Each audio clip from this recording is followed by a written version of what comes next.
As I write this diary, I am 30 years old and completely ordinary in every way. I'm 5 feet 7 inches tall, weigh about 190 pounds, most of which is lean muscle, and I've shaved my head and have had a beard for years. Most people see me on my steel horse back in the day. I rode a bright red Harley-Davidson Softail with black leather seats and matching bags. Once upon a time, everything I owned easily fit into these 2 bags and one large bag strapped to the passenger seat of the motorcycle. I wasn't always a nomad. That came later due to circumstances that even I couldn't foresee. I've always been good at connecting facts, but like all people, I was blinded by love. But again, I'm getting ahead of myself. It seemed that my fate was predetermined long before I was born. Born on a stormy night, my mother always said, Monday night storms. I was the 4th of 5 children. The first died a few minutes after birth and turned out to be the only girl my parents had, and the curse of boys did not allow anyone else to appear. My father was groomed to take over the family business when he was younger, but after meeting and marrying my mother, he quickly abandoned the role. One of his brothers assumed leadership of the family, and with that position came a lot of responsibility, which he willingly accepted. My brother Adolf quickly followed in his footsteps and looked up to him as a mentor and example.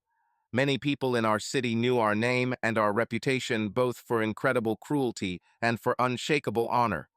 Our connections reliably protected us both from the cartels that captured and absorbed everything around us and from the authorities. As I grew, my family's reputation grew with me, and although my brother eagerly learned from his uncle, I was viewed with much rosier expectations.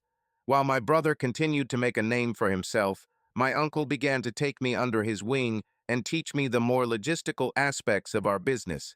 He always talked about how different my brother and I were. While my brother was physically larger and much more effective in his role as a sweeper, I was more suited to the role of a methodical thinker and strategist.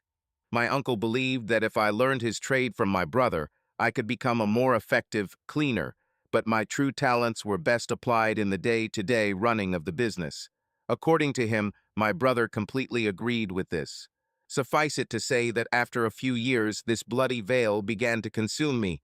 I met a girl one day while sitting in one of the few classes I was forced to attend to keep the authorities off our case. She walked into class a few minutes late. When she walked in, the first thought that came to my mind was, I swear I will get her. Several weeks passed, and now we found ourselves in my bedroom, completely naked and sliding around the bed like madmen, immersed in a chaos of feelings. She was adamant that she would not have sex until a special moment, but in the heat of passion, the inevitable happened. As she mounted me, her strength failed, and her body suddenly sank down on me, pressing us tightly together. It happened quickly, and panic flashed in her eyes, but soon that look was replaced by something more sensual. Her light moan gave way to quiet signs, and she began to move, following an internal impulse. Her words were incoherent, and when she felt something special approaching, her movements became more intense. I gently hugged her to me, touching her back and feeling the warmth of her body. Her eyes were closed and her breathing became ragged as a wave of emotion washed over her. After she calmed down a little, I rolled her onto her back and our movements continued. Her hands clenched tightly on my back and she let out a quiet sigh. We moved slowly, allowing each moment to last as long as possible, and our lips met in a kiss, expressing everything that could not be expressed in words. Feeling the moment approaching, I asked her, "Are you on birth control?" She just shook her head, unable to respond with words. I slowed down, trying not to disturb her peace, and soon, having reached the peak, I pulled away and stood looking at her with love and tenderness. She looked amazing. Her face was covered with a slight blush, and her eyes were full of mixed feelings. She ran her hand over my shoulder and smiled, her voice quiet and gentle. "You are always so attentive, but sometimes I wish you wouldn't stop." I smiled back. "Once we're sure everything is okay, I'll do whatever you want." She just smiled, and a sparkle of playfulness flashed in her eyes. "We'll see, dear. Maybe that's when you'll surprise me." We spent the rest of the night getting used to this kind of conversation, and each time I remembered her image better and better.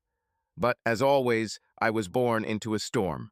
The family business continued to knock on my door. My uncle's constant instructions and joint affairs with my brother became increasingly difficult for my personal life. I knew that I could not live this life and be with her, that these two roads could not intersect. But ultimately, like my father, I decided to choose the path of love and family instead of the criminal world. I had to find a way to provide for my family, and with my mediocre grades in school and lack of other skills, military service seemed like the only option. So at the age of 18 and immediately after graduating from high school, I left the place I once called home. At first, joining the military seemed like the worst decision of my life, but for a guy with a guaranteed paycheck, 3 hot meals, and good insurance, it could have been worse. It wasn't so much the yelling of the sergeants, the discipline, or the long hours of training, but the very people I trained with. Their constant complaints and tears drove me to the limit. However, I made a few friends, one of whom stayed by my side for the next few years, Elvis. The nickname stuck to him because of his last name, Presley. I think that's what they called him back in school, so he accepted it right away. What I did not understand about the requirements for uniform, he explained to me, and what he did not understand about weapons and tactics, I explained. We found out that we would be going through the same training after the basic course. We were both sent to study as doctors. San Antonio, Texas was unbearably hot. There is little that could describe this city better than one word, heat, unless you put the word damn in front of it. I was lucky to arrive there in November, so the humidity that shrouded the city made the cold even more piercing and unbearable. I kept in touch with a girl from home, trying to keep up with my studies in between regular military duties and training. There were rare weekends when I was able to relax, and those were the only times I cheated on a girl at home. We were at a big party, there were about 50 of us, and the alcohol was flowing. One of the girls from our platoon talked to me all evening, asking where I was going, where I was from, and so on. Before I knew what was happening, she leaned over and kissed me. I pulled away and quickly left, as if I had become sober in an instant. As I did every time I returned to my hometown, I stopped at a gas station, lit a cigarette, got off the motorcycle, and took my phone out of my vest pocket. Having dialed the number from memory, which I had already dialed hundreds of times, I heard a familiar voice and a familiar greeting. Newspaper ordering service. "It's Damon," I replied. "Pass the phone to Angel." "The code?"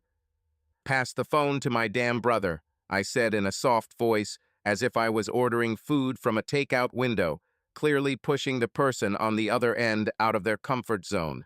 "Your rude brother is on the line," I heard in response, and some quiet chuckle to the side.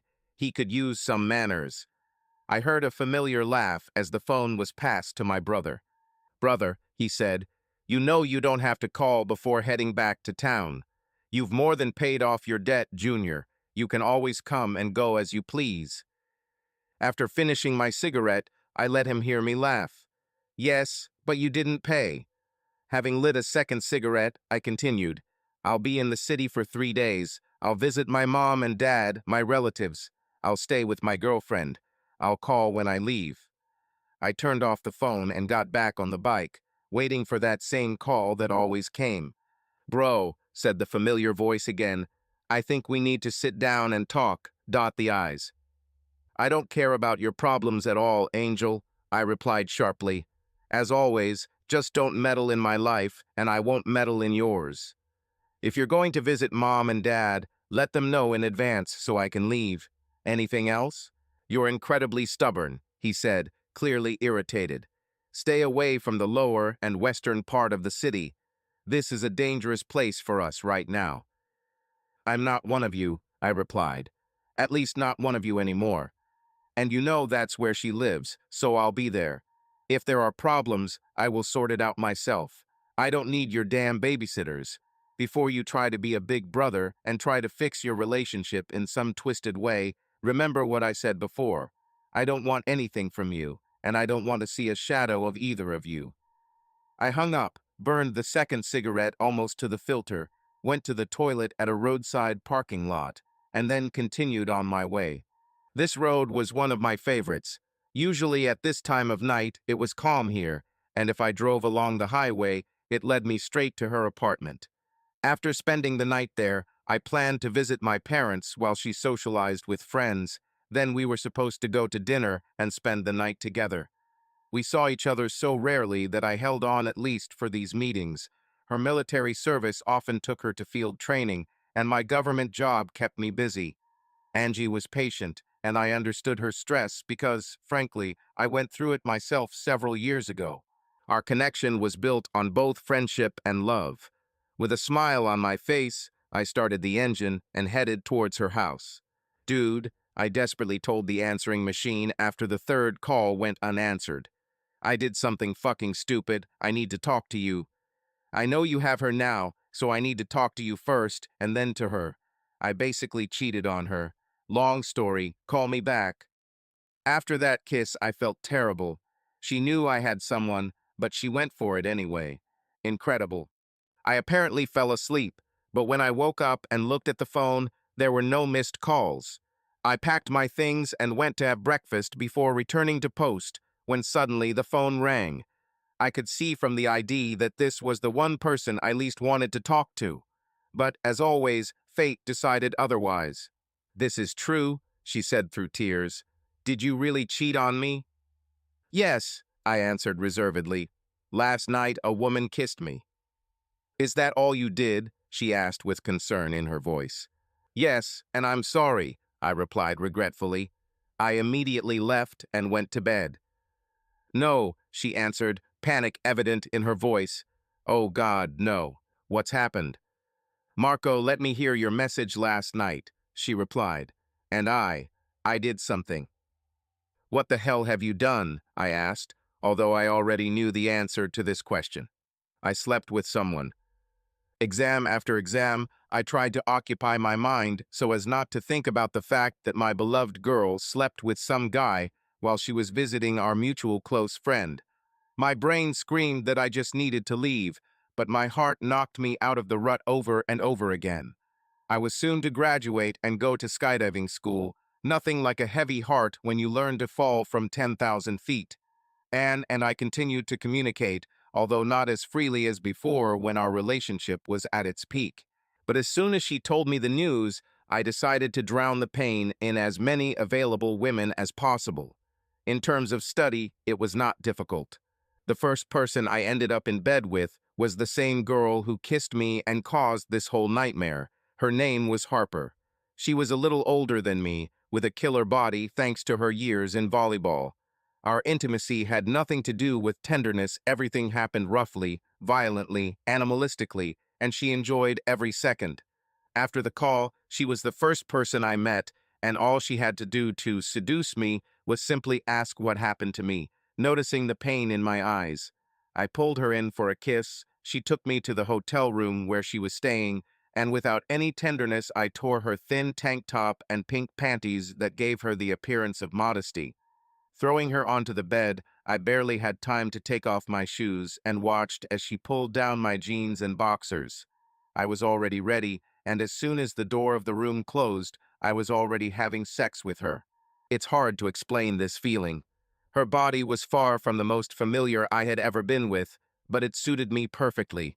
We moved closer together, her closeness was palpable, and we both felt a wave of satisfaction. The only sounds in the room were our sighs and the slight creaking of the bed, the sounds of our interaction. I lifted her legs to make our contact even deeper. Her eyes were closed, pleasure was reflected on her face, and she later said that she experienced several bright moments in a row, not having time to understand where one ended and the other began.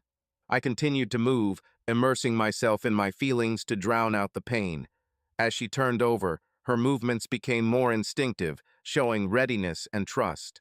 She pressed her head against the pillow to muffle her emotions as I continued. We peaked together, her body responding to that moment as waves of emotion filled us both.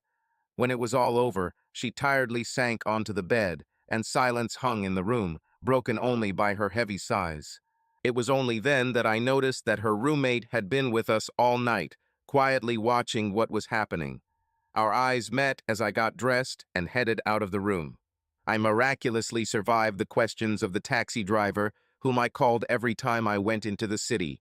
He was a good guy, a real confession room. Everything that was said in the taxi stayed in the taxi. Over time, our relationship became more friendly, but then we were limited to just acquaintances through business. By the time I returned to the barracks, my heart felt heavy again, no longer from guilt, but from pure rage. I gave my heart to Anne, and instead of waiting to talk to me, she decided to take revenge, listening to the advice of my former best friend. When I told her about the betrayal, her voice was choked with sobs. She tried to describe that night to me, but I just hung up, not going to ease her conscience while I was carrying this burden of pain. I told myself that there were only a few weeks left, and the last words I said to her on the subject were a reminder of my next stage of training and a fleeting hope that my parachute would not open so that all this would stop once and for all. Over the next few days, I saw Harper again in class, her smile making it clear that she wanted a repeat of that night, and my body completely agreed with it. But I was distracted from the usual duties that I had previously performed without thinking. I often did my laundry on Wednesdays, a habit that I continued to this day, since most people did it on weekends or Mondays. Those who thought they were being smarter than others waited until Tuesday, leaving all the equipment for me for my laundry day on Wednesday. Sometimes the sergeants would come into my laundry room when I was studying while my clothes were being washed, more often just to make fun of me, but lately to help me with my studies. Some of them clearly sympathized with my habits and diligence. I was quiet and serious in general classes and sarcastic during routine. Medic, a familiar voice brought me out of my thoughts. Sergeant Harris entered the laundry room, where I was sitting on the washing machine without a book and without a partner, which was usually required for safety when dealing with sergeants. Sergeant, I immediately jumped out of the car and stood in parade formation, as required by the regulations, communicating with the non-commissioned officer. "Relax, medic," he replied, taking off his brown cap and running a hand through his neatly trimmed hair. This sergeant took a liking to me, and in conversations with him, I learned that this was his first release after returning from Iraq and an 18-month deployment. "It's more like a personal visit. Sit down." "Yes," I replied, using the famous military response, and sat back down on the washing machine. The first time I encountered Sergeant Harris was outside the unit, on the famous boardwalk in San Antonio. I sat outside one of the many restaurants with a beer in one hand and a cigarette in the other, both activities strictly prohibited for new recruits. We were laughing and chatting with our classmates when I suddenly felt a quiet silence, and someone tapped their finger on my right shoulder. I didn't even turn around. The expressions on my friends' faces spoke for themselves. I was unlucky. It was Sergeant Harris. Even in civilian clothes, he could be unmistakably recognized as a figure of authority. He could have easily made a huge scandal out of me on the spot and made me look like a complete fool in front of my friends, but instead he spoke quietly and in a much more intimidating tone. "Medic soldier, are you allowed to smoke?" He stood next to me and looked at me intently. "No way, Sergeant," I answered, knowing full well that it was useless to deny, because the cigarette was still smoldering in my hand. "Don't you think you're too young to drink?" he continued. "That's right, Sergeant," I replied, not hiding the fact that the bottle was really mine. "And how did you manage to get it, soldier medic? Did he really break the law and use a fake ID? That would be a serious violation." His face moved closer and closer to me, while the friends at the table tried to escape his piercing gaze. "No way, Sergeant," I said, deciding to be completely honest. "I just ordered it, and they brought it to me." "Or maybe one of your friends helped you with the order?" He turned to the others at the table, which made the guys' faces noticeably paler, although they furiously nodded their heads, denying it. Sergeant Harris reached over to the table, took my pack of cigarettes, and pulled out one.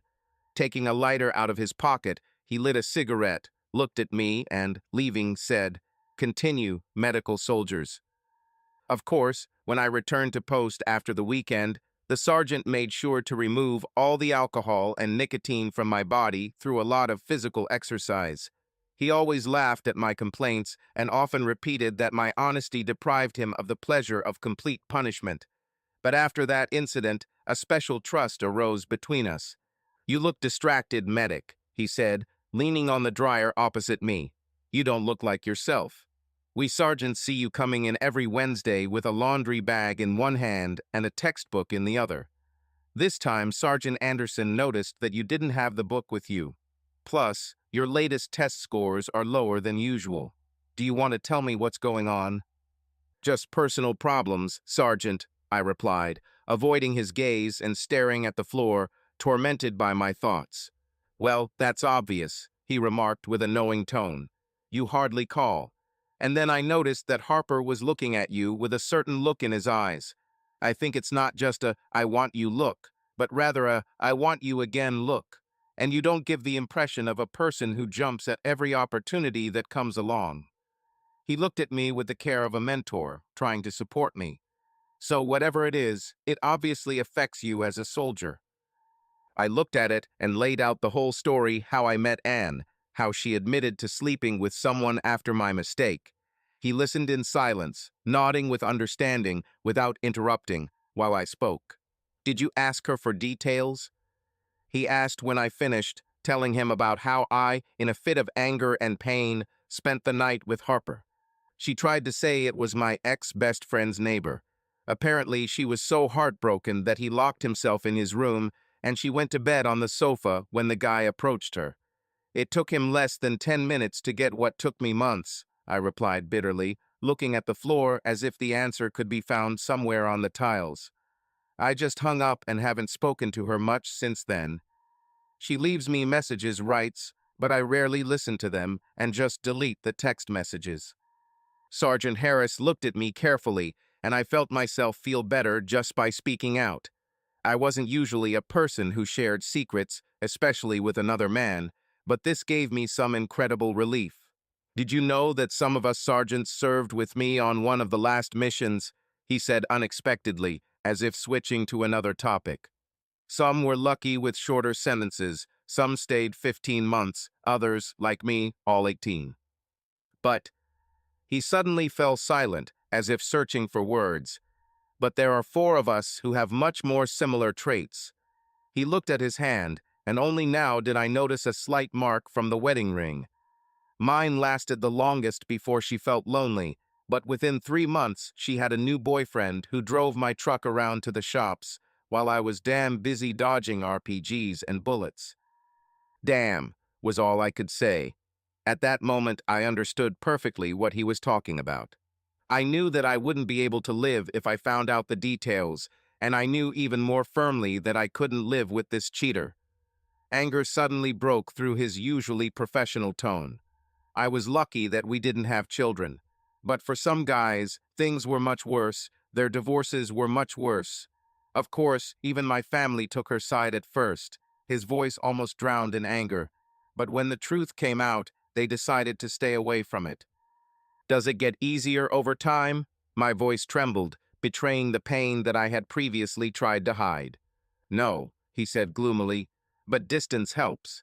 Not knowing the details helps even more. One of the guys listened to everything to the end. Now he cannot look at another woman without remembering the one who tore his heart out. But this very distance, which caused the breakup, turns out to be a blessing. You don't need to see her every day, and eventually you will either forgive her or hate her to the core. But don't blame yourself for what happened to Harper. It's natural. It's kind of like trying to prove to yourself that you are a man. I went through this too. I think everyone in this situation does something similar. The best thing to do now is to focus on yourself. That's my advice. Yes, it hurts like hell, and there will be days when all your thoughts will be about her and how she had sex with someone else. But over time, you will learn to turn it into fuel, or it will just eat you up." Having said this, he stood up, and at that moment the door to the laundry room opened. Standing there was Harper's roommate, the same girl who had recently witnessed my performance. She smiled at me as if she knew something I didn't, and picking up her hat said, "Get your head in order, soldier." "Did I interrupt something?" she asked coquettishly, dragging a bag of underwear behind her. Just a few words to clear my head, I replied with a smile. Usually, this is the best time to do laundry. There's no one here at this time. Yes, they told me that, she replied, throwing laundry into the washing machine next to mine. You know, Harper told me a little about what happened to you.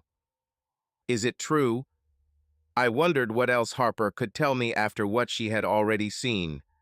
Does she know you're here? How do you think I knew about your laundry medium?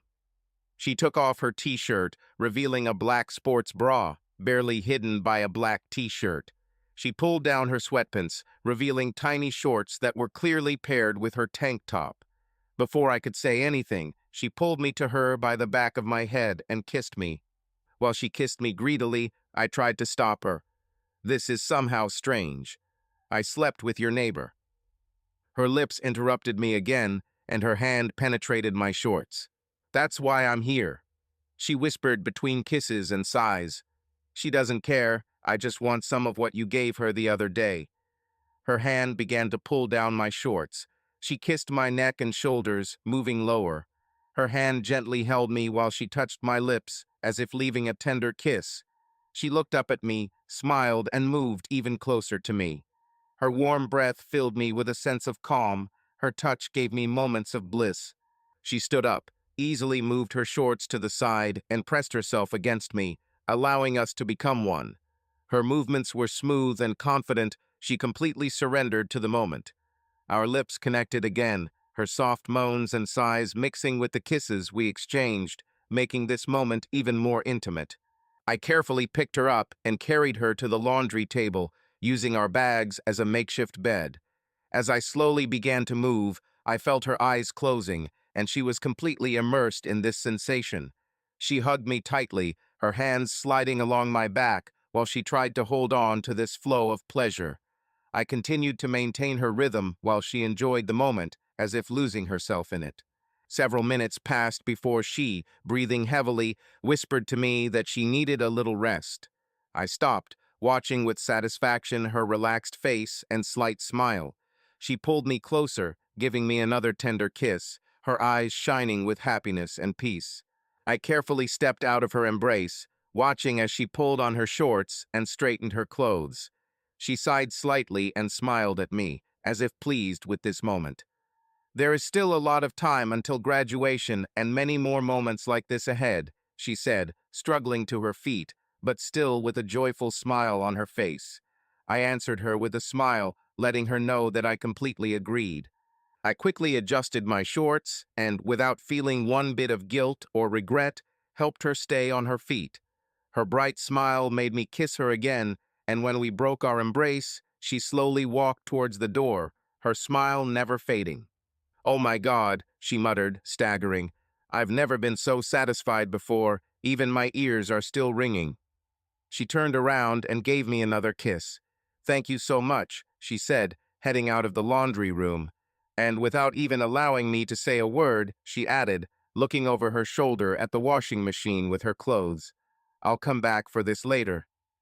When I rode my motorcycle to a familiar parking spot, her car was not there. "Hi," I said when she answered on the third ring. "Hello, darling," she responded joyfully. "Are you already in?" "Yes, I just parked at your house. Are you almost done there?" It often happened that on Fridays Angie was late at work when I came to see her. This way she could give me full attention without being distracted by business. "You know where the spare key is, come in. I'll be home in about 30 minutes. Do you want me to buy something along the way?" "No need, darling," I answered, barely restraining myself. "I'll cook dinner when you get back. I just can't wait to get to my favorite place." "You can't even imagine how much I want you," she whispered into the phone. "I hope my favorite chair is ready for the marathon before Sunday." Angie loved riding me while I sat on her couch. It allowed her to control the pace and also move her in a way that brought pleasure over and over again. Her athletic figure and endurance allowed her to maintain this rhythm for hours, often reducing me to a state of powerless muttering. "Prove it," I said shortly, showing that she needed to quickly finish her business and come. Our relationship started out as just a physical relationship, but gradually it turned into something more, and we both had an insatiable desire for each other. "Don't forget the rules of my house while you're with me," she said flirtatiously. "No clothes." "I hope this rule is just for us," I replied playfully. She was well aware of my difficult past and that I had a lot of trust issues. But she also knew that I trusted her completely. Perhaps love really makes people a little stupid. "You know that, my love," she replied in the same tone that always disarmed me. If her voice couldn't do it, her incredibly beautiful green eyes certainly could. Often I just looked at her, forgetting what we were talking about. "Okay, honey, let me finish here, and I'll see you at home soon. And believe me, you will feel how much I have missed you all these long weeks." "You really need to hurry up, baby," I said, feeling my excitement growing. "I love you and can't wait to meet you." "God, I love you too," she responded with emotion. "I'm in a hurry," she said and hung up. A few days passed after my meeting with Leva, Harper's neighbor, who, as I learned, turned out to be simply fiery in bed. We had practically no time to meet again, since exams and practical assignments took up almost all our free time. The few hours that I managed to find were completely devoted to preparing for the tests. The calls from Anne began to fade away and soon stopped altogether, and as D.S. Harris predicted, time and distance helped me forget what little I knew about her infidelity. I began to return to my old self, and the next weekend was already looming on the horizon. One evening, I was sitting on the floor in the common room, polishing my shoes and listening to recorded lectures on my headphones. Suddenly, two pairs of legs appeared in front of me. I didn't even raise my head, and so I knew who they belonged to. These two girls were now with me almost everywhere. "How can I help you, ladies?" I asked with my usual smile when I saw them both. I motioned to the seat next to me to sit down and pulled out my headphones to listen to them. "Do you have any plans for the weekend?" Leva asked uncertainty. "We were hoping you could help us with practical skills," Harper added. I stammered, trying to find an answer that did not include the fantasies into which I immediately plunged, imagining these two beauties. It was strange, but I had never looked at other women like that before, until Anne destroyed something in me with her retribution. "Get your dirty thoughts out of your head," Leva said with a grin. "Sorry to disappoint you, but you won't be so lucky. I have these days." She looked meaningfully at Harper, who blushed and added, "But nothing bothers me. And we actually really need help with the practical assignments. D.S. Harris and D.S. Anderson said that you have already mastered everything, and that you most likely will not refuse us." "First of all," I began in my most sarcastic tone, "just because the roller coaster is broken doesn't mean the whole park is closed." Leva playfully hit me on the shoulder, and both girls laughed at my remark. "And secondly, of course, I don't mind helping you, but you have to pay for my lessons." "Oh, yeah?" Harper replied curiously, as if reading my thoughts. "Looks like I'll have to pay for both of us, girlfriend." Now it was Leva's turn to blush as Harper leaned over and kissed me softly on the lips. "Do your laundry tonight, handsome."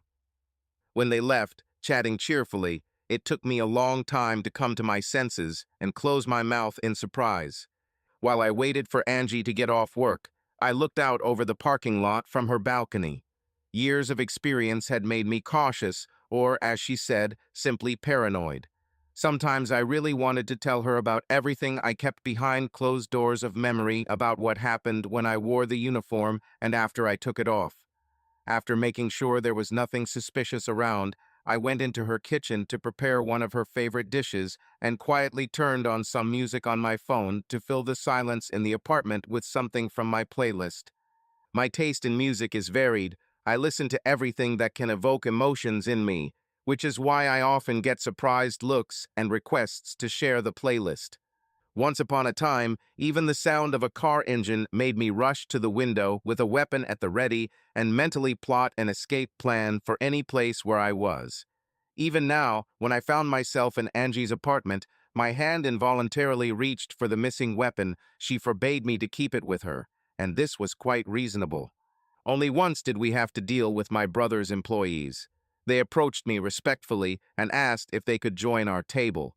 They were a nice couple, both in their 30s, and before Angie could say anything, I answered them in that cold tone that usually gives people the creeps. Why did my brother send you? He didn't send us, Day. Then I advise you to look for a less crowded place, friends. I interrupted them before they could finish their sentence. Honey, don't be rude, Angie said, still looking at the menu. But then she looked up and realized something was wrong and added, but you should probably really find another table. After this meeting, I never left her alone that evening. The couple walked away, and I took the phone out of my pocket, and Angie immediately put her hand on mine, trying to calm me, as she always did in the moments before a storm she knew about my character. He knows he shouldn't. It's okay, honey, she interrupted me, smiling that same smile that always melted my heart. At the same time, she frowned slightly, adding, I understood that there might be problems when I was transferred to your hometown. Let's just enjoy the evening they've already left. Although this girl still won't stop staring at you. Jealousy flashed in her eyes for a second, and they darkened slightly. She's watching to make sure I don't go near them, honey. I put in a debit card to pay. Our dessert after dinner was ruined by this interference. I'm sure my brother doesn't know. They were probably just on a date and decided to come over to clear up a misunderstanding. One day, my love, she added, you'll have to tell me what this whole family story is about. One day, I replied, leaning down and kissing her soft lips, feeling the taste of coconut lip gloss overwhelm my receptors. How about we check out that bar you were talking about? In response, her smile lit up the whole room and her eyes sparkled. Damn, those eyes. When the waiter returned my card, we headed towards the exit, and the couple stood up too. I waved my hand, indicating that everything was in order, and they carefully returned to their places. Angie, of course, did not miss this gesture, and, with a smile directed directly at the couple, diffused the situation. We held hands and walked to her car. She wouldn't agree to ride my motorcycle if she planned to drink, although we both knew that I would end up driving her car because my tolerance for alcohol was much higher. Why are they so afraid of you, honey? Her carefully chosen words penetrated my walls, as she always did. This was her way of finding out about my past. I have never been known for patience and calmness, my vida. I often called her Spanish pet names, which she liked. These two are relatively new to the organization, at least at the time I left. But as they say, legends live forever, even if they are not always about something good. What were they going to call you? Hell, she was insightful to a fault. That's why I loved her so much, even with her own dark secrets. Demon Armor, I replied. They wanted to call me Demon. It was mine. So your brother's name isn't real either, is it? No, honey, it's not real. He gave me this nickname to reflect my personality as opposed to his. Angels and demons, he often made fun of this when introducing us to new clients. We had been together for a year now, and every time I answered her honestly, her curiosity about my life grew. I remember the first time she asked me about the past. She was sitting next to me at work when I asked if she was okay. She cried, although she washed her face several times and applied a thin layer of makeup with eye drops to hide the redness. Something else gave her away. Her breathing became deeper, although she did not sob. When I explained this, her eyes almost popped out of their sockets. My breath, are you serious? After this conversation, I found out that she was dating a guy. Nothing serious, but he wanted more. Let me guess, I interrupted her. He said something like, I'm leaving and don't know if I'll be back, so see me off with a smile. Yes, she laughed, and that laugh was divine. If he hadn't said that, I probably would have had sex with him right then. She fell silent, blushing, and lowered her eyes. I can't believe I told you this. Hardly concealing my excitement, I turned to the screen and said, well, he was almost a very happy man. A week later, she found herself at my apartment drinking after work, and she herself interrupted the awkwardness of that meeting, adding even more tension to it. I haven't had sex in almost a year, she complained. My toys are almost worn out. I choked on my beer at her words and spat the rest out of my mouth. completely dumbfounded by her frankness. She laughed again, that melodious laugh that was like music to me. "At least give me a warning before you say that," I joked, wiping my mouth and looking at my shirt, which was now wet from beer. Damn, now I have to take this thing down and hang it before it starts to smell like beer. I took off my shirt, and underneath it was a tank top, which in America is called a misogynist. I noticed a change in her breathing, subtle, but enough for me to know that she felt the tension as well. "Well, since we started taking off our shirts," she said, and before I could say anything, she took off her t-shirt, leaving only a tank top on. Underneath, she was wearing a black bra that could barely cope with her breasts, which were some of the best I've ever seen. I swallowed loudly, trying to make it sound like a joke, but my jeans felt even tighter in the crotch area. "My eyes are here, you brat," she said, noticing how mesmerized I was by her breasts. "This doesn't really help," I blurted out before I had time to use an ounce of common sense. "What does it mean?" she asked, leaning a little closer. "Well, the fact that you have amazingly beautiful eyes," I answered, feeling my voice sounding quieter. "Even just looking at them, I feel the same way as—" "What and what?" Her feigned innocence clearly showed that she knew the effect she was having on me. She continued to lean forward with her hands on her knees. Her face was a little pink, and I wasn't sure if it was from drinking or excitement. "Well, it's the same as when I see you in these t-shirts," I muttered. "Well, since my t-shirt is bothering you so much," she began, and before I could object, she took that off too, leaving me in a black bra that was clearly a little too small for her. "Is this better?" I dropped the beer bottle and, unable to restrain myself, pulled her towards me, kissing her greedily and sitting her on my lap. She wrapped her legs around me, and we continued to kiss, our lips and tongues searching for each other with barely restrained passion. "I consider this the answer," she remarked, sensing my excitement. She reached over to take off my shirt, but when she did, she saw my scars. Our passionate moment ended as if with a click. "It's a long story," I answered automatically. My chest, back, stomach, legs, arms, almost my entire body was covered with scars, like the lunar surface, pockmarked with craters. Her hands slowly began to touch the longest scar that ran across her chest. She leaned down to follow his path and noticed the scars on my back. "Oh God," she whispered, and it became clear that our romantic moment was gone. I waited with bated breath for her next question. "How did you get all these scars?" Her voice was quiet, full of a mixture of compassion and curiosity. "Like I said," I repeated, automatically reaching for my t-shirt, "it's a long story." She snatched the shirt from my hands and, gently bowing her head, began to gently touch my scars with her lips, as if she was trying to erase them with every kiss. Her hands moved freely all over my body, feeling every line, every uneven place. "Where is this from?" she asked, touching one of the scars on my lower back, which, in addition to the scar on my chest, usually attracted people's attention. "Knife wound," I answered calmly. "This guy clearly watched the movies and decided that if you twist a knife in a wound, it will be impossible to heal." "Why would someone want to stab you? Did they try to rob you?" She straightened up and looked into my eyes. "Well, he wanted to kill me." I saw her face contort in shock. "But to be honest, I tried to kill him too." "Damn it," she muttered, jumping off my lap and heading towards the kitchen. Opening the refrigerator, she took out 2 cans of beer, after which she returned to me and sat on my lap again, wrapping her legs around me. "You know, nurses at work often talk about your eyes." "What are they saying?" She was clearly trying to change the subject, and frankly, I was fine with that. I didn't really want to discuss it myself.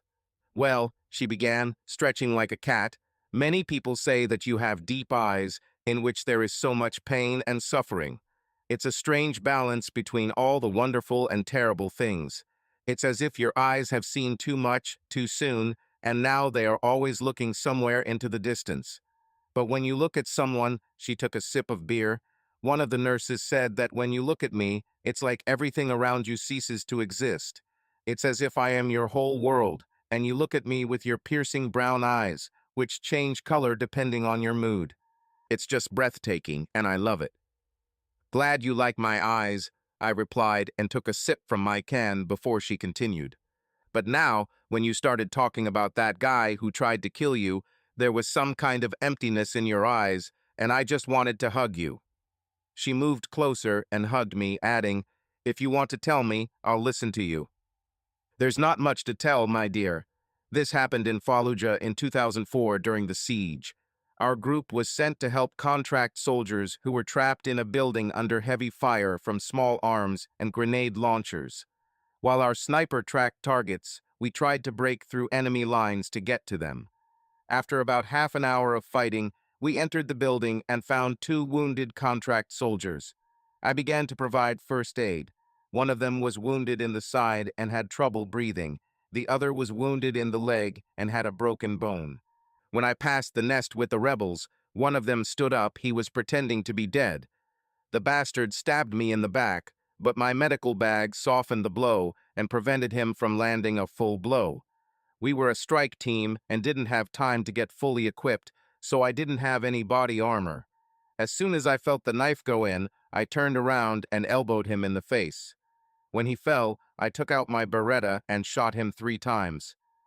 She looked at me in complete stupor. "You almost died," she said, taking a long sip of beer, as if trying to comprehend what she had heard.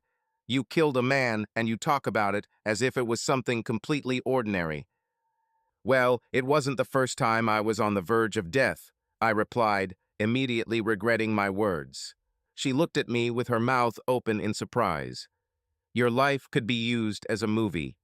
She reached out to me and kissed me again, her lips trying to take the breath away from me, and her hands returning to the numerous scars on my body.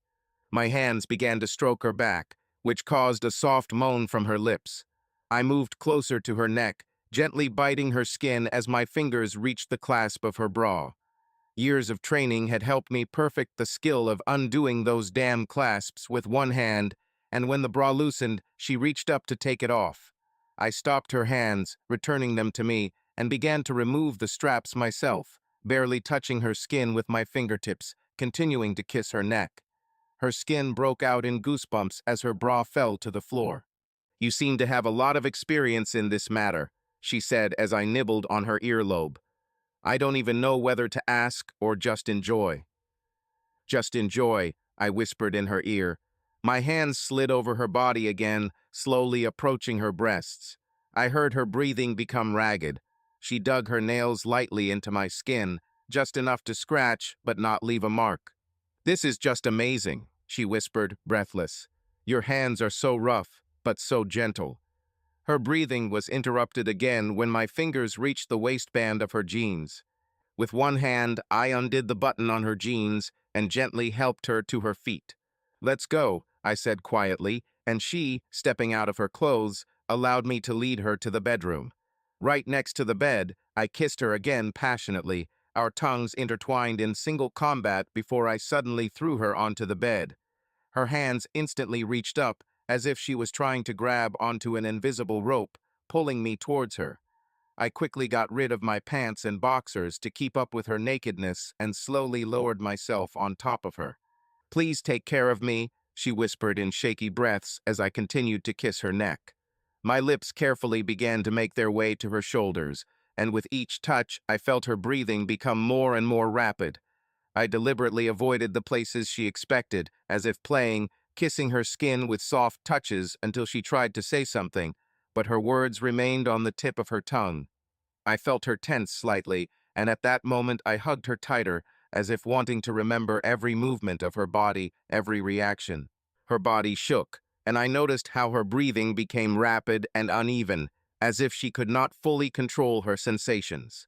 I slowly moved lower, kissing her delicate skin, feeling how her breathing became more and more ragged. She moaned softly, barely audible, and I felt her fingers touch my hair, gently trying to guide me. "Oh God," she whispered, her voice trembling with emotion, barely audible, but full of sincerity and desire. Her breathing became hot and uneven, and I enjoyed this moment, knowing that my touch gave her such emotions. I lowered my head lower, feeling her warmth on my skin, and her hands again reached out to me to bring me closer, to direct me to where she wanted me so much. I smiled slightly, stopping her and whispering, "Hush, hush," gently moving her hands to the side. "You have to be patient." I saw her eyes open, full of anticipation, and that made the moment even more special. She sat up slightly, her lips parted, and she whispered, "Don't make me beg you again." Her voice was filled with desperation and hope, as if she was losing patience, but still believed that I could give her what she was so desperate for. I was waiting. I continued to kiss her skin, moving more and more slowly, teasing her, enjoying her response. I felt her body arch beneath me, as if she was trying to direct my movements to where she most wanted to feel my touch. Her breathing became completely ragged when I finally touched her skin the way she had been waiting for, and her body trembled as if in response to this long-awaited gesture. Her arms wrapped tightly around me, and I felt how she gave herself entirely to this moment. "Angie," I said her name as her breathing gradually began to calm down. I looked at her, and she smiled. Her eyes were closed, and there was such a sincere, satisfied smile on her face that my heart was filled with warmth. I felt proud that I was able to give her such emotions, so sincere and genuine.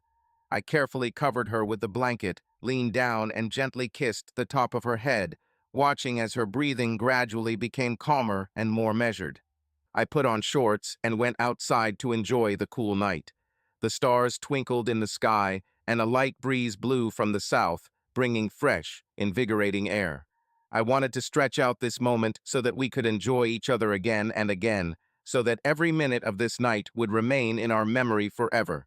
I leaned on the railing and took a deep breath, feeling peace wash over me.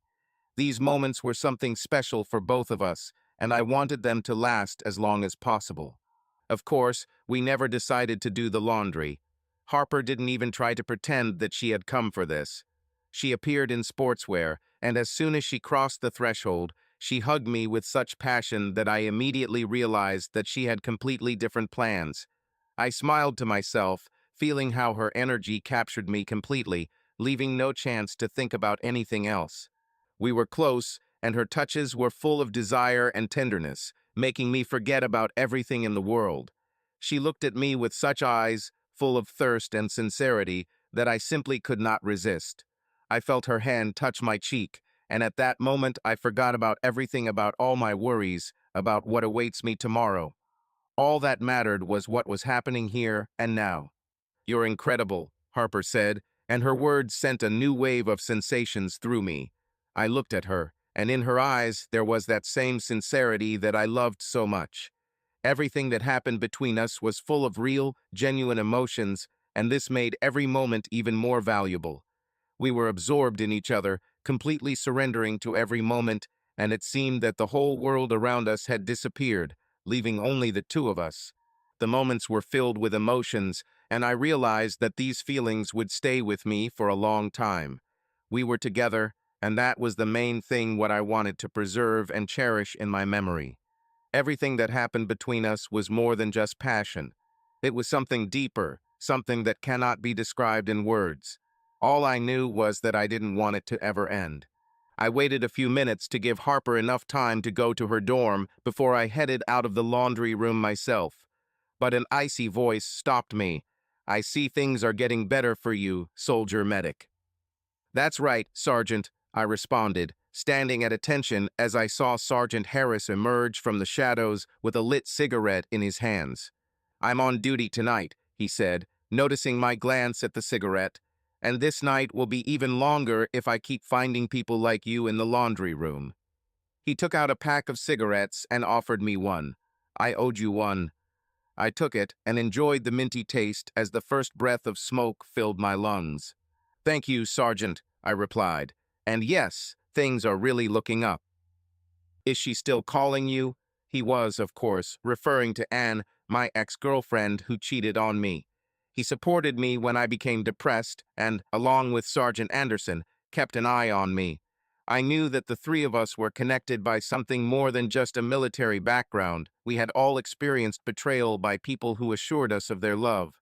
The more we talked, the more I understood how each of them dealt with this pain in their own way.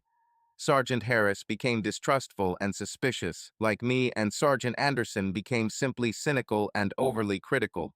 "I haven't heard from her in a long time," I replied. "There are even days when I can go the whole day without even thinking about her." "Well, I think Harper and Leva had a lot to do with it," he chuckled. "Sometimes it's good to have a relationship without strings attached.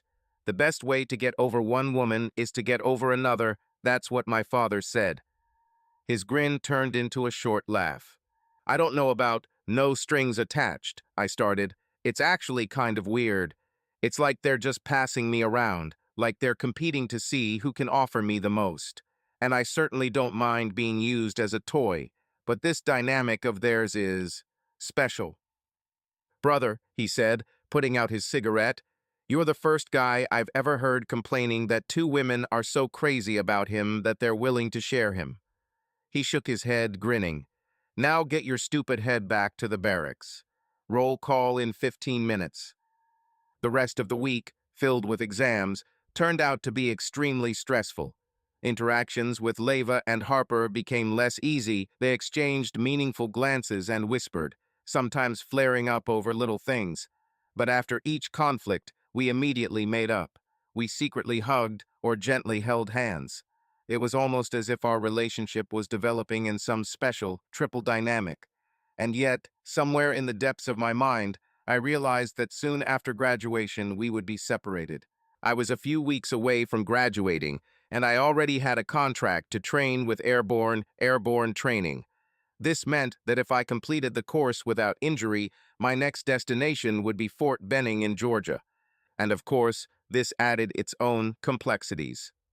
It turned out that about 20 of us had this same clause in our contracts, and Sergeant Anderson appointed himself as our airborne physical training instructor. This meant that every morning he pushed us to the point of exhaustion, relentless jogging, then endless push-ups and squats, and ending with pull-ups, after which we, exhausted, went to breakfast.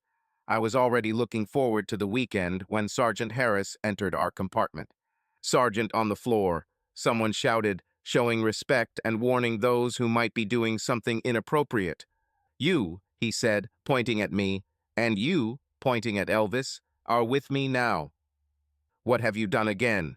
Elvis whispered with obvious irritation in his voice. It was understandable because, despite what my history might suggest otherwise, I often got into trouble. To be honest, I was more of a sarcastic and cynical guy who would sometimes say the wrong thing to the wrong person, which often resulted in serious consequences for us, in which Elvis, as my partner, was also involved. I've done a couple of things lately that almost got me into trouble with my commander and even the military police, but after everyone smiled in our faces, even though they reprimanded me, I realized that they had probably forgiven us. One of these antics was a kind of revenge against other companies.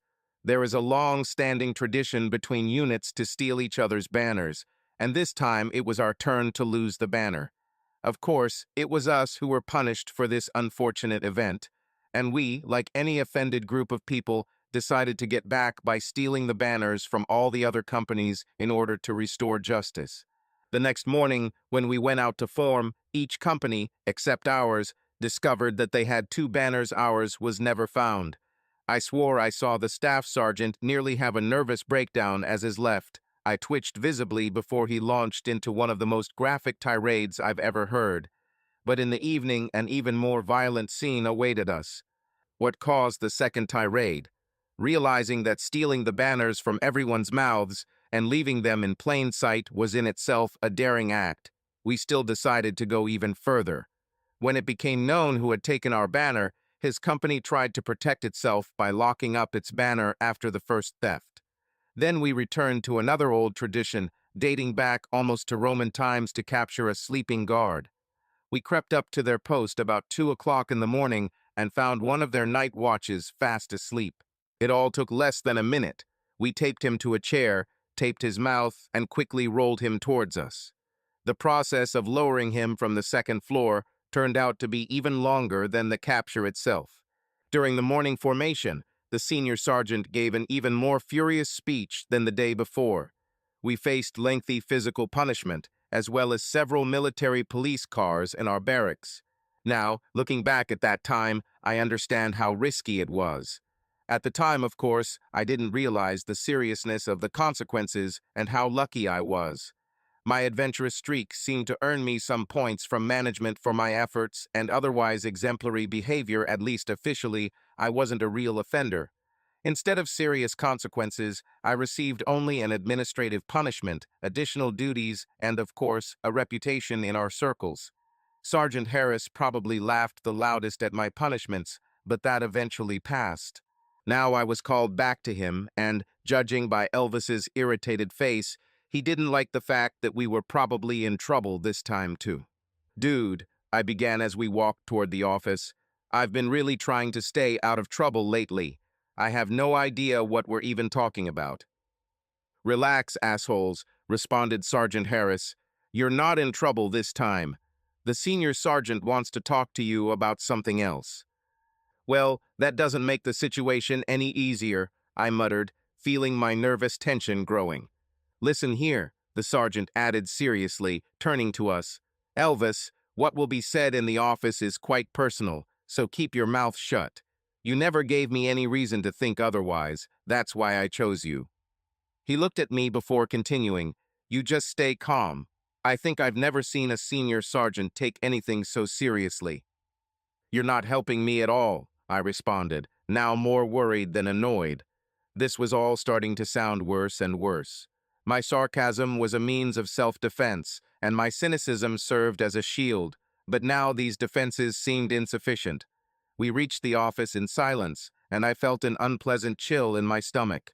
"So everything you did before the army," Angie said, "is why you say you were so good at your job. Have I ever told you how I was recruited? We were preparing breakfast. It seemed like she felt the need to thank me for last night.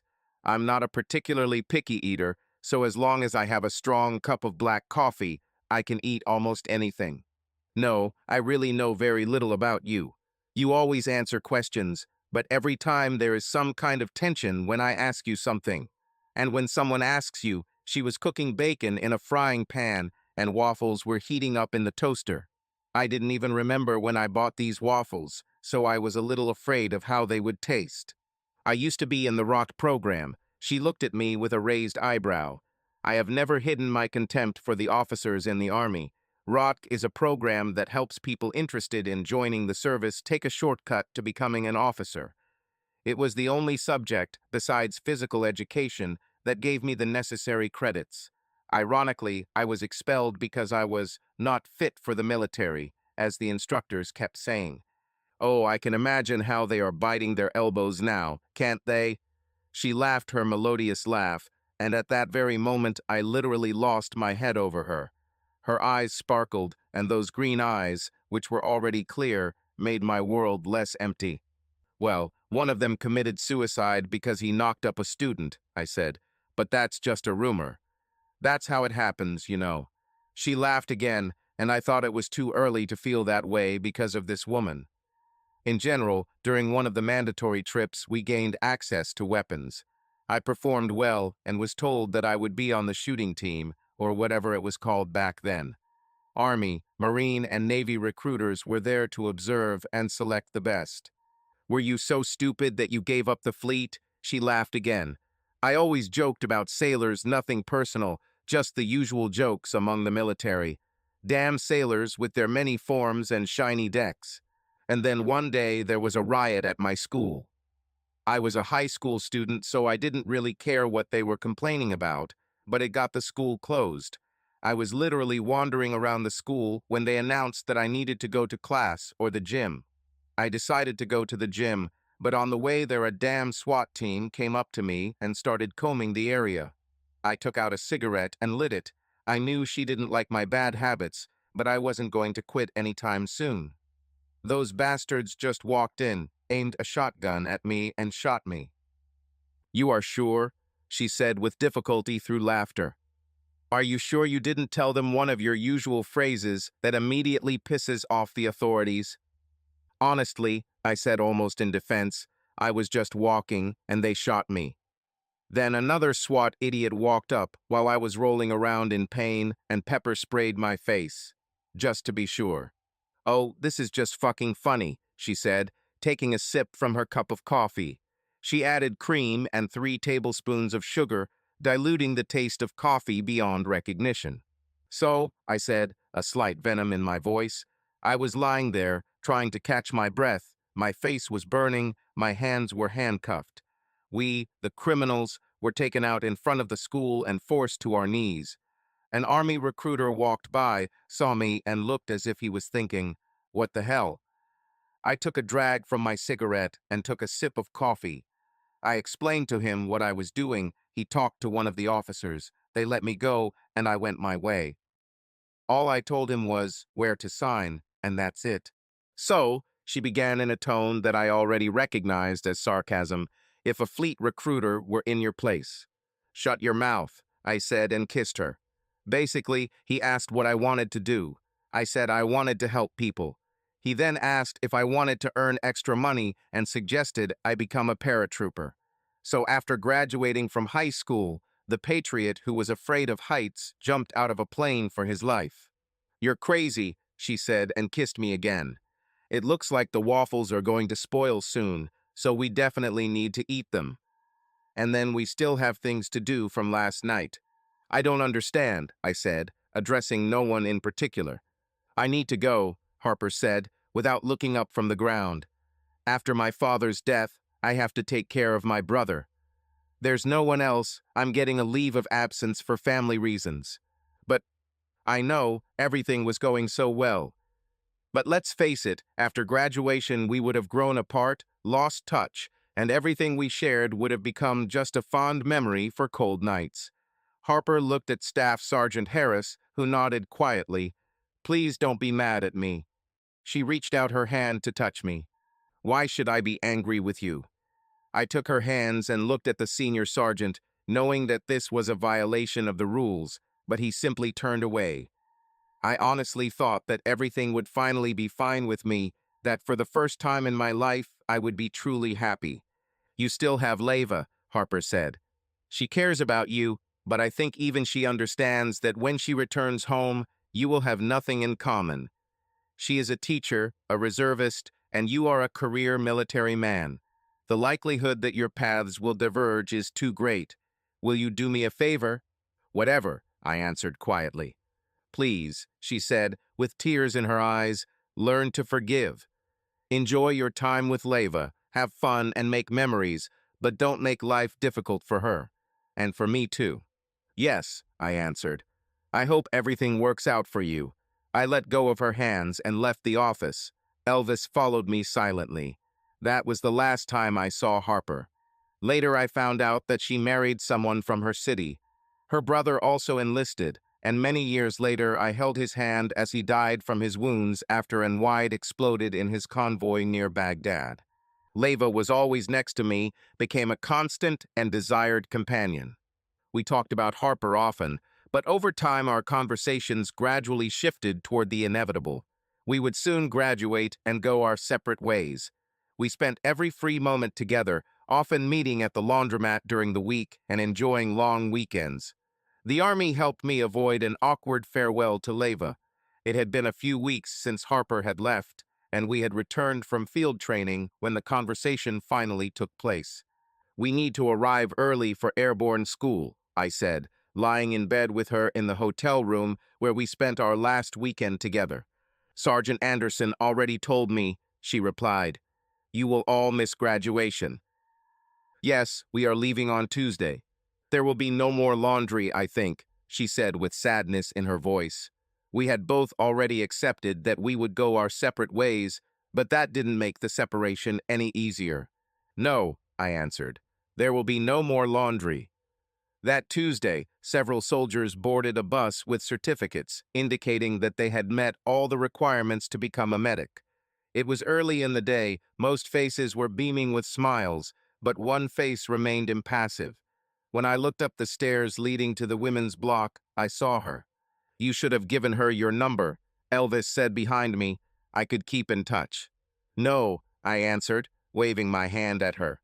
She blew me a kiss before turning and disappearing into her building. It must be so, brother. I never heard from her again. Once I tried to find her, but it was as if she had disappeared from the face of the earth.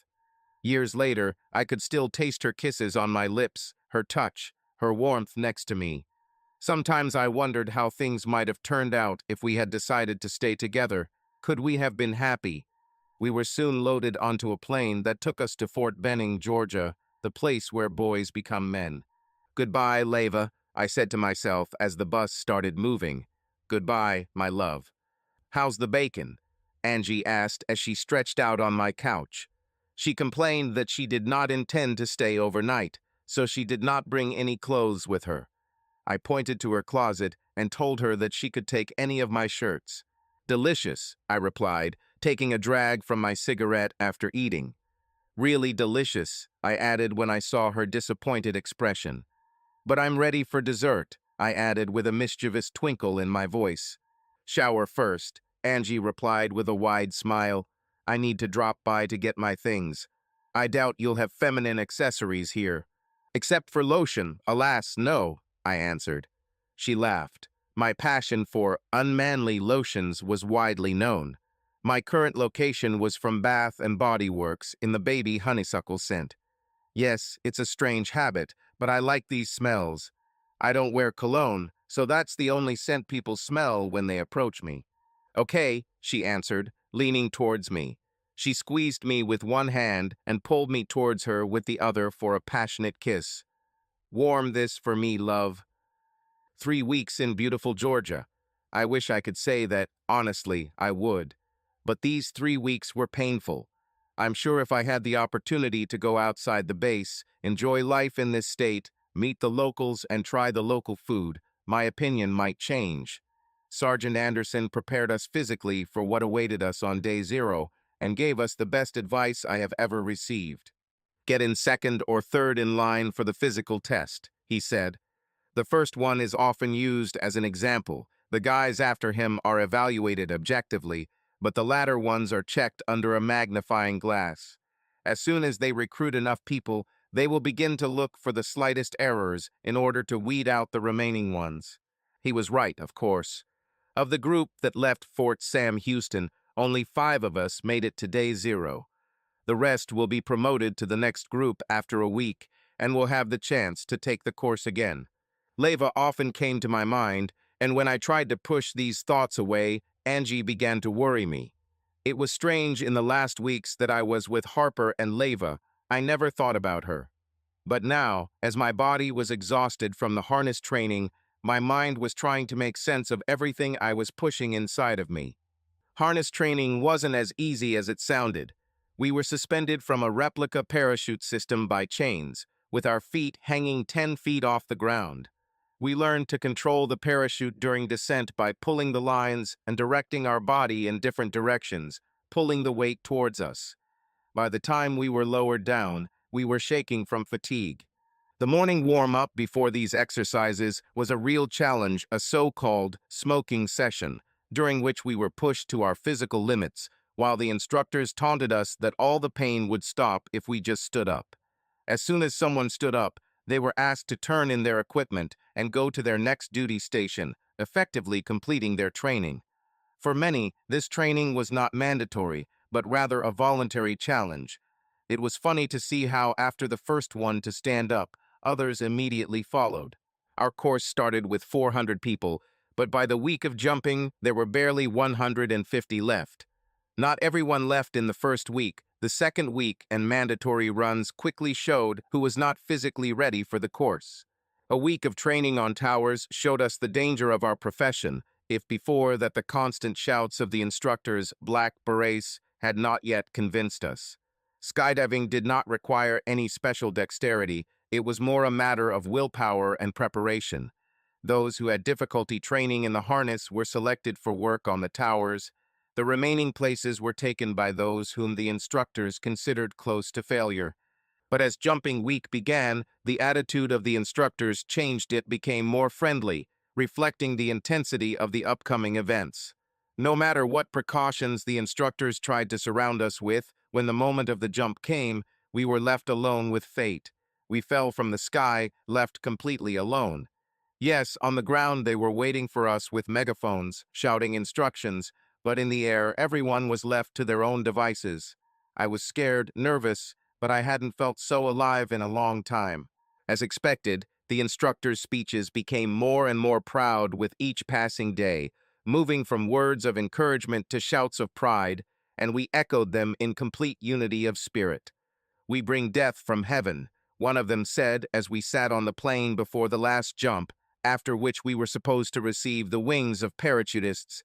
"When we land, even Satan trembles. And when our parachutes do not open, he trembles even more, knowing that another paratrooper is flying towards him to serve his Lord." Air landing forces. We shouted back, and he walked out into the open bay of the C-17, stepping straight into the heavens. A second later, he was followed by 30 enthusiastic paratroopers, the wind caressing our faces, and the silence was interrupted only by the screams of our comrades, tearing from the sky in anticipation of landing. Later that day, our graduation ceremony took place, and we were awarded our treasured wings. Elvis was on his way to Fort Bragg, North Carolina, to try out for the Special Forces, and I was on my way to the neighboring camp to join the Ranger training process. We shook hands and went in different directions. I thought this would be the last time I saw the only person I had any connection with through our adventures at Fort Sam. With a feeling of pride and sadness, I packed my modest belongings and headed to Camp Rogers, Fort Benning, Georgia. Before starting Ranger School, I decided to take a few days off, loaded my things into a taxi, and headed to the small airport for my connecting flight home. This was the first time since I left for basic training that I got to walk through my old neighborhood again. I was looking forward to this with some trepidation. Anne was there, and I hoped to avoid her at all costs. Of course, I underestimated my mother's persistence and the cunning of women in general. My relationship with Angie gradually developed, although it was quite tense. She was part of my chain of command, although she was not my immediate superior, so we had to keep the relationship private at work. However, our close friends and acquaintances guessed that we were together. During the service, we avoided eye contact and any manifestations of feelings, even having lunch at different times. But after the workday was over, we were absorbed in each other. She often went to the gym with me, and I attended parties with her. Those who saw us together knew about our connection. The more time we spent together, the more we learned about each other, past relationships, habits, and, most importantly, our broken lives. Like me, she had several combat deployments, and like me, she was reluctant to share her experiences, limiting herself to rare excerpts. Usually, to avoid awkward questions, she asked her own, knowing that I would answer them comfortably. Over the following months, between dates and nights spent together, we learned to ignore our past traumas and dream of a new future. We both knew that the scars had not yet healed, even if many years had passed, and this uncertainty prevented us from discussing our future as a couple. Angie often joked about how I became an office worker when she thought I could make a living doing contracts. "I don't understand," she often began. "You could make great money as a contract worker." "But then I wouldn't have met you," I answered, using my banal phrases to hear her laugh again. "Oh, shut up," she said, leaning in for a kiss. "But seriously, why didn't you do this?" "Over time," I said in a more serious tone, "you realize that it's time to stop. My uncle once told me that when you stop feeling something, it's time to leave. He called it the mask. Once you put on the mask, you have to leave before it becomes the only thing you see in people.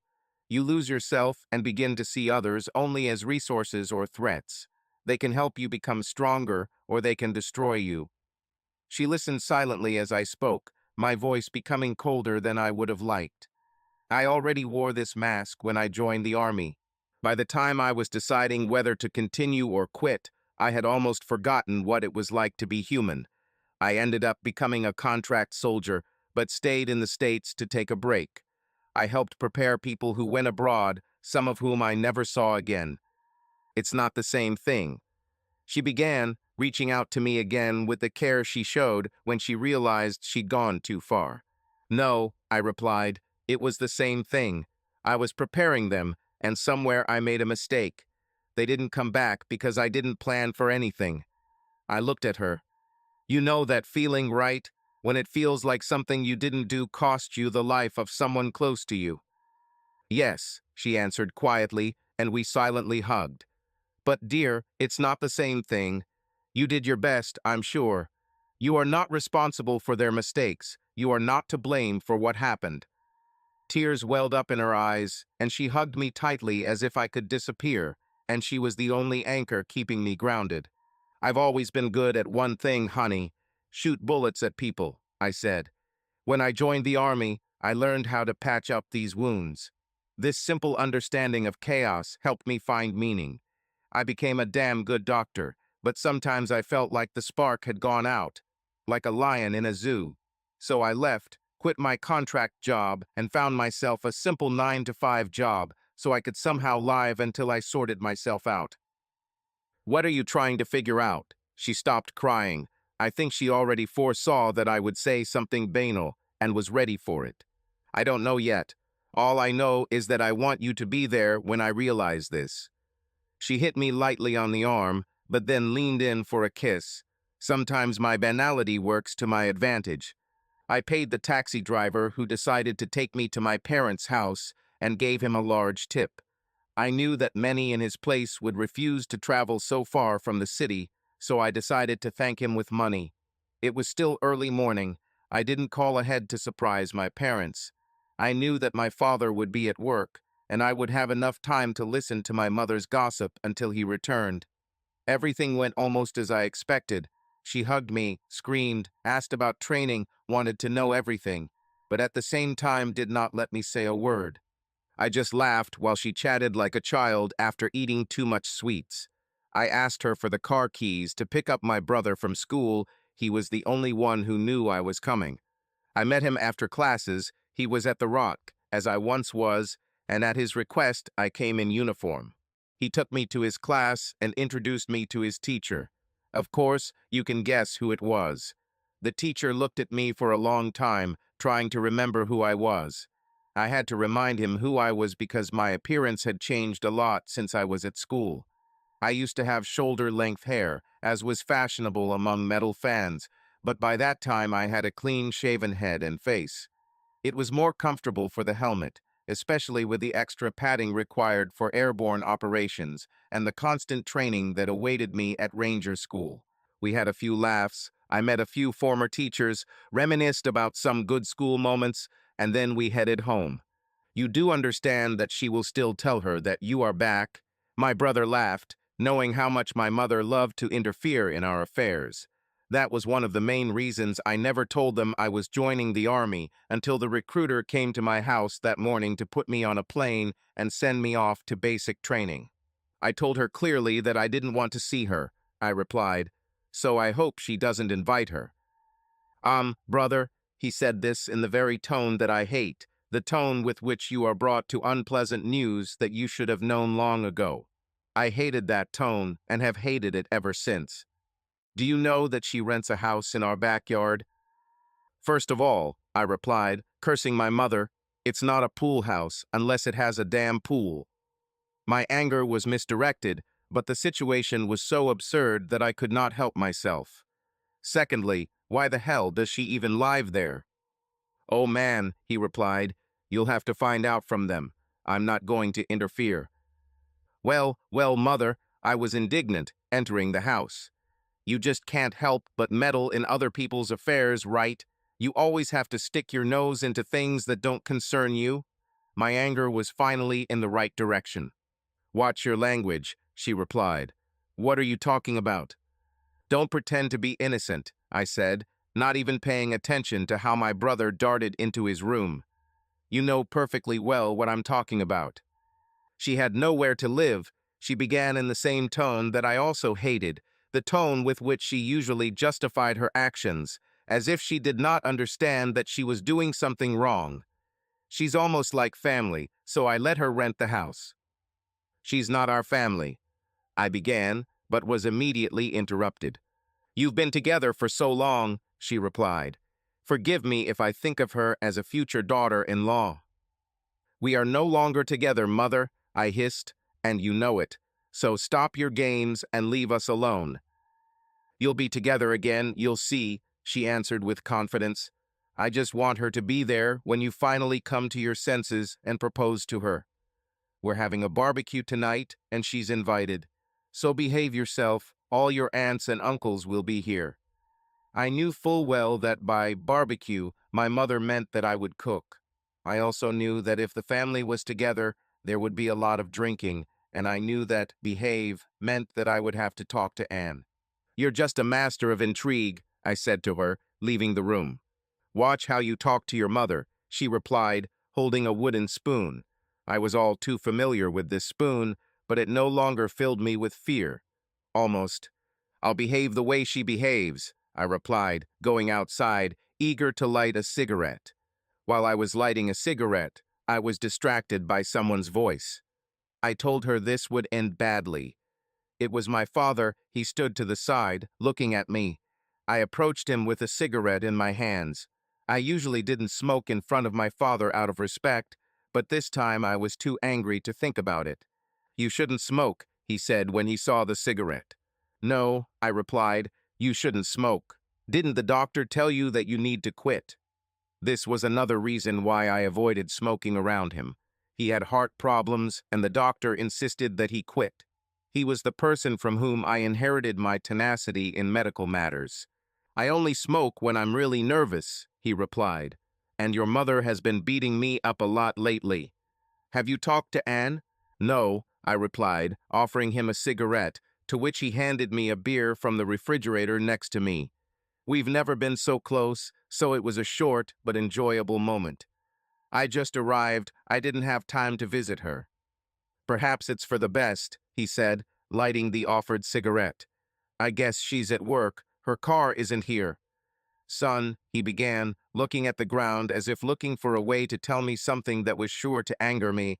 Mother has decided to take Anne under her wing and teach her how to win your heart. We had a fight when she first started doing it. I spent a couple of nights on the couch. Then I kicked her out of the bedroom and said that since Anne was so important to her, let her spend the night with her. She spent several nights there and then returned. I didn't object because Anne was in bad shape when she came back from somewhere. Talking to your mother helped her get back on her feet. I told her to leave it as is, I replied. But for her, it's like a special code. When I ask her not to interfere, she thinks that I'm asking her to get involved in my affairs. Just be nice to her, son, he said. I think you'll still have to talk to Anne. I'll go take a shower and go to the store to buy everything we need for the evening. Before I could protest, he continued, I heard what she said. That's why I'm here now, to calm down a little. I'll be here, I replied, taking another cigarette from the pack. If I go inside, I'll snap at her again. She's trying her best, son, he replied. At least don't blame her for this. I knew he was right, but I also knew that she used a deck of Uno cards when playing poker. After finishing my beer, I went back to my room to get ready for the trip to the store. I never told them the real reason Anne and I broke up, partly out of shame, partly because I knew Mom would get into it even harder than she already did. The trip to the store went quickly. We bought chicken, pork, a few hot dogs, and a couple pounds of chorizo. This was one of my favorite dishes. We mixed all the meat, chopping it finely, and cooked it on a steel disc over the fire, pouring a little beer on it so that the meat remained juicy and cooked evenly. After a few hours, the cakes were heated on the disc, and then it was better to move away if you didn't want to be trampled by hungry guests. Usually, the women were the first to rush in to serve the children and step aside themselves. I cooked this dish many times, learned from my father, but he always said that I do it better than him. I didn't know if he said that to get me to cook or if he really meant it, but it didn't matter that much to me. I loved cooking for my family. Anne was there, helping the other women with the side dishes, and wisely avoided me throughout the evening. However, as the guests dispersed, there were fewer and fewer reasons to avoid each other, and of course, thanks to my mother's unobtrusive attempts, we constantly bumped into each other. Once she even tried to smile at me, but I deliberately didn't pay attention, and it seems she took the hint. In the name of all that is holy, the mother finally said, "Will you at least talk to her?" "How many times?" I answered, smiling. She seemed to think she had finally won. "How many times what, dear?" Even when she tried to be nice, her tone irritated me. "How many times have I asked you to stay out of my business? How many times have I told you not to do this? How many times did you ask him to leave us alone?" Her jaw dropped as I asked these questions, and she became confused as I spoke in a soft, almost sweet tone. Anne was nearby and, of course, heard everything. I walked away and joined the remaining guests, seeing out of the corner of my eye how Anne hurried to her mother to support her. When all the guests had left, I stayed with my father to smoke another cigarette. "You know she won't stop there," he said. We both understood that after successfully manipulating my older brothers, my mother would certainly try to do the same with me. I also noticed how her influence was beginning to spread to my younger brother, but I saw how closely he watched how I stood up to her and realized that the same need to assert his boundaries was beginning to arise in him. "I know," I answered reluctantly. "Like you said, I know she wants what's best. But it's time for her to understand her boundaries and that she has no right to interfere in my life. She doesn't even know why Anne and I broke up." "She knows, son." My father looked at me, and there was pain in his eyes. "Anne told us before she moved. She was afraid that if we found out from you, we would kick her out, so she admitted that she made a mistake and cheated on you. I didn't ask many questions, but I'm sure your mother knows all the details. So why is she so stubborn?" "Son," he interrupted me, "if you rack your brains over this, it will crack completely. But remember, do not act rashly. Calmness is the best ally." After finishing his cigarette, he headed towards the house. "And also, son, don't let the firing squad wait for you. Let them be nervous themselves." I knew what he meant. It was an old idiom our family used. This implies that whenever you are faced with bad news, it is better to forget about it and approach the issue from your point of view. Without finishing my cigarette, I headed to the back of my parents' estate and tried to prepare myself for what I suspected would be a terrible experience. I knocked carefully on the door and sat down on one of the lounge chairs outside. The door opened. Anne was still standing in the same clothes she had been wearing during the party. She didn't seem surprised that I was there, but there was a hesitation on her face that made it clear that she was almost as uncomfortable as I was with the situation. "Would you like a drink? I have whiskey in my kitchen." Before I could ask her, she continued, "I bought it for you to celebrate when you graduated from high school, early." "This is fine," I replied. "Water splash, please." "I remember," she added, a smile briefly appearing on her face but quickly disappearing. "I was the only one in the family who drank scotch. The rest mostly stuck to beer and tequila. But from the moment I first tasted this sweet nectar, I was hooked." While she collected the drink, I sat down in a chair, took out another cigarette, and took a deep breath. "You wanted to talk," I said, taking the glass from her hands. She helped herself to a beer, settling down on another chair. She tensed when I spoke, "So speak." "I don't know what to say," she said in a quiet voice. "I'm sure my mother trained you enough," I replied bitterly, "so just follow her instructions." She sniffled slightly, trying to hold back her tears. "It's not like that." "Well, how are you?" My voice was normal, but even that made Anne jump slightly. "When I returned," she began, "I didn't know what to do. I knew I should have talked to you, but the pain was so bad. All I could think about was getting back to you to do something for me. I thought you were having sex with some bitch while I was sitting at home saving money and trying to go to school while you were partying." She drank to regain her composure. All I was going to do was kiss him. But when the room was locked, I decided that I would just sleep in the living room.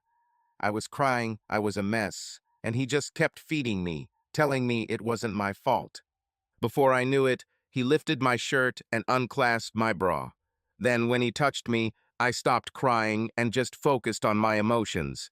I wanted to feel better, to prove to myself that even if you didn't want me, someone else was there. It was difficult for me to comprehend what was happening around me, but I continued to think about it all. At one point, he asked if I was taking any precautions, and I said no because I didn't want anything to go too far.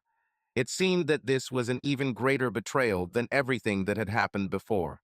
After all, he helped me get up and took me to another room, where I just sat on the floor and at some point fell asleep. I woke up from his touch, and it became clear to me that he wanted something again. I tried to resist, but then I realized that it was better to just finish everything quickly. When it was over, he pointed me towards the shower and said he would see me later. I realized that he meant that he wanted to see me again, and I felt even worse. That's when I decided to call you because I wanted to make you feel something similar to what I was experiencing. Well, you know what happened next. I silently looked at her. She extended her hand and silently asked me for a cigarette. I grabbed two, lit it, and handed her one. I motioned for her to continue and reached for the bottle of scotch and water bottle she had brought with her. After that, I drove home. It was difficult for me to stay on the road. I was crying so much. I finally did, and my father saw me almost immediately and knew something was wrong. I told him what I just did, expecting him to be angry, but he just looked at the ground with this sadness. She interrupted her story to grab another beer, and when she returned, she continued without missing a beat. His idea to console me made me leave there. He told me that he was infertile, that he knew that he was when he met my mom. He was going to tell her before they got married. The day he was going to tell her, she interrupted him, saying that she was pregnant and that I belonged to him. The silence was palpable. So he went through life knowing that he was married to a cheating woman of easy virtue. I told her about this. She was surprised that he knew, but she casually explained that my real father was a great man. I slapped her, took my things, and left. I didn't know where to go before I knew I was here. Your mother asked me about you, and I broke down and told her that I had just found out about my parents. She offered me this house. I moved and told them what I did. Your father was angry. The more I talked to your mother, the more I realized how different you were from my father, and it drove the knife deeper into my heart. Like my father, you will not tolerate a cheating woman. I knew I lost you. I tried to tell your mom, but she was convinced that you loved me enough to get over it, and that you would forgive me eventually. It looks like her, I finally said. Is there anything else you want to say? I'm just really sorry, she said. I'm sorry I didn't talk to you. I don't expect you to forgive me, and I don't think you will accept me. I just hope you win. Don't tell your parents to kick me out. Honestly, I have nowhere to go. I gave your mom rent checks, but she wouldn't cash them. They invite me to dinner from time to time. Your parents are closer to me than my own. You're lucky, I said, throwing another cigarette on the ground and finishing the rest of my drink. Thanks for the drink. I wouldn't ask them to kick you out. Don't be afraid to come into the house just because I'm here. I won't be back for another 2 weeks. I stood up to leave when she spoke before turning back to herself. I haven't been with anyone since then. I hope you at least know that. Over the next few days, when I walked into the kitchen, Mom and Anne were busy preparing breakfast. As soon as they both saw me, everything they were saying to each other stopped. I grabbed the mug of coffee that had already been prepared for me and, without hesitation, went outside. It took a second piece of paper before I realized that it had been put there for me, and as I lit a cigarette, my father's voice broke through the confusion. Anne prepared this for you, he said, blowing smoke through a smile. I take it you guys had a good talk. Not so nice, dirty old man, I replied, joining him from the side of the house. I had an overwhelming urge to throw away the coffee, but I really needed it. I think she just got a lot off her chest. Well, at least we'll have a good breakfast, he said, laughing. Try not to make this awkward, please. I'm fucking hungry. Breakfast passed without incident, and Anne joined us and sat opposite me. Before my mother could say anything, the daggers piercing her eyes warned her that now was not the time. This went on for a few days until the following weekend when Anne asked me if I would go with her to a small party with a few of her co-workers. She needed a companion. I felt the situation was my mother's doing, but with all my high school friends either off to college or pursuing military careers, I figured this would be a welcome distraction. I made it clear that it would be nothing more than two friends going to a party together, and that if she saw someone she was interested in, she should go there. She didn't return the courtesy. The party was good, there weren't many people, but I noticed that the women kept their distance from me. When I went outside for a quick smoke, one of the guys explained the reason why none of the women approached me. Anne had made it clear that I wasn't allowed. If I hadn't been so amused by this, I would have been very angry. This only confirmed my suspicions. After the party, we went out to eat and talked about the ordinary people we knew. "Why did you tell the girls that I'm not allowed?" I asked her as she took a sip of her soda, and her surprise at my statement spilled over her as she coughed. She began, unsure how to continue. "I didn't want you to go home with any of them. They've heard all about you, and the way you look, well, it's hard for a girl to resist. I told them that you and I are trying to sort out our differences just in case." "Anne," I began, "so I could tell them that you and I tried, and it didn't work. So next time you can approach either of them. But like I said, you can't blame a girl for trying." I paid for dinner, and we headed back to my parents. When I arrived, she invited me out for a drink. Before I could say anything, she continued, "We'll stay outside in case you're afraid I might try to do something."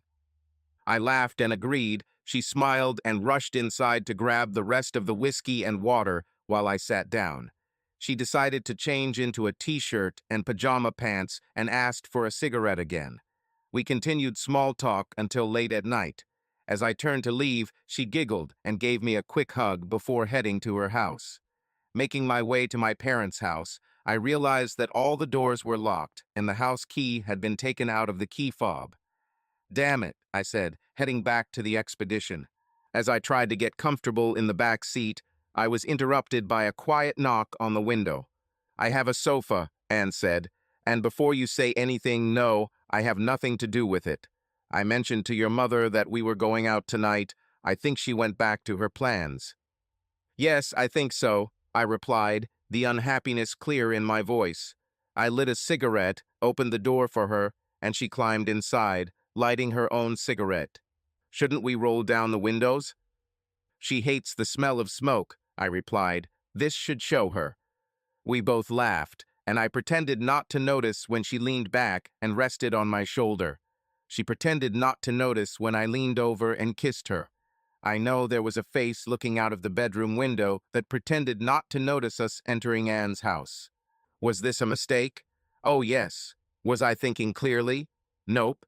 She had taken off her bra earlier in the night, so as soon as her shirt came off, my hands went to her breasts. I suddenly turned her around, pushed her head onto the sofa, and tore off her pajama pants while unbuttoning her pants. There was minimal resistance. When I entered her, she was already ready for it. I felt her body respond, the tension disappeared, and her voice broke into light moans. We slowed down to take in every second of this moment. There was something familiar about this tension that made it especially close and dear. These moments were not filled with bright romance or words of love, but they had their own special significance. Everything happened by itself, naturally. I pulled her closer to me, feeling our mutual excitement growing, and looked into her eyes, which reflected our common emotions. When I felt that I was at the peak, I pulled away so as not to lose this moment and hugged her, trying to maintain this closeness between us. We stood in silence, feeling each other's warmth. She was always skeptical about some of the things we discussed, perhaps out of fear of losing control. But this time she simply trusted me, without asking questions or expressing doubts. I moved slowly and carefully, trying to be sensitive to her feelings and not cause her discomfort. Her body gradually became accustomed to these sensations, and I could feel her slight tension, which disappeared over time. These were the moments when a feeling of complete harmony and mutual understanding arose between us. Over time, our movements became completely synchronized, as if we were dancing, following the same rhythm. Her breathing became even and calm, and her arms tightened around me, as if she didn't want this moment to end. We achieved this intimacy, feeling an indescribable connection with each other, until our emotions reached their peak. This peak was not only a physical, but also an emotional moment that united us even more. After that, we were both at peace, enjoying the softness and silence of the moment. We lay next to each other, sharing the silence and realizing how deep our unity was. This silence did not require words, it was filled with our feelings. I hugged her, and feeling that she had relaxed, I suggested we go to the bedroom to relax together and prolong this state of comfort and peace that enveloped both of us. She curled up next to me, a contented smile on her face, and she fell asleep. I soon followed him, but woke up in the middle of the night incredibly excited. Sometime during the night, she rolled away from me, her naked body more than welcoming. I gently woke her up, holding her close and feeling her start to smile when she realized it was me there. She wrapped her arms around me, and we fell asleep again. At some point during the night, I woke up feeling her next to me. She quietly took out a bottle of oil and, with a smile, rubbed it in gently before lying down again, as if inviting me to continue. We spent the day together, inseparably, enjoying every moment with each other. The next day, Anne already felt tired, but continued to smile, although there was slight discomfort in her movements. I told her that she could always ask me to pause if she needed to, but she just smiled and said that she wanted me to always know how much she loved me and how much she was willing to give for the sake of our unity. I approached her, kissed her tenderly, supporting her at that moment when she showed her vulnerability. We spent the rest of the day together, feeling close and caring for each other. By Monday, we were tired but happy. Anne looked at me with a smile every time she had difficulty sitting, and it reminded me of the depth of our relationship. Every time I was overwhelmed by thoughts of her past mistakes, I felt the need to be closer to her, as if something primal in me demanded it. We became more open with each other, talked more, and tried to maintain our feelings. One of those evenings, when she returned from work, I went up to her and hugged her tightly, and she clung to me with a smile. These moments helped us cope with difficult thoughts and become closer. We knew that there was still a lot of work ahead on ourselves and our relationships, but every day we felt like the dark cloud hanging over us was gradually beginning to dissipate. Obviously, I began, you are forgiven. She reached out and hugged me, her hands trying to tense me again. Please, I don't think I have anything left in me today. But if we do this, you must understand that I will not forgive you again. I'd be a fool to screw this up again, she said, and honestly, I'm glad you didn't have anything left. People at work looked at me strangely. One of the girls pointed this out. Let me rest tonight, she said. The day after tomorrow, you can use me as much as you want. I already took the day off, as did the next day. I think you can use me the same way you used me tonight. We did as suggested, took a day off to recover, and the day before I left, we returned there like rabid animals. By the time the taxi driver pulled up to my parents' house, I was more than happy with the turn of events. I let her sleep. We said more than enough goodbyes during the night, and I was satisfied that she wouldn't wake up even if the world ended outside her door. She tried to open her eyes as I walked through airport security. She sighed with satisfaction when I fell asleep from exhaustion, and the flight attendant on the plane blushed, recognizing the completely satisfied man. The last thought that came into my head was, damn it, Mom, I hope you're right. Subscribe to our channel so that your love doesn't cheat on you, and go ahead and listen to the next story, because this story is nothing compared to the next one. If you're under 18, don't even think click to the next one.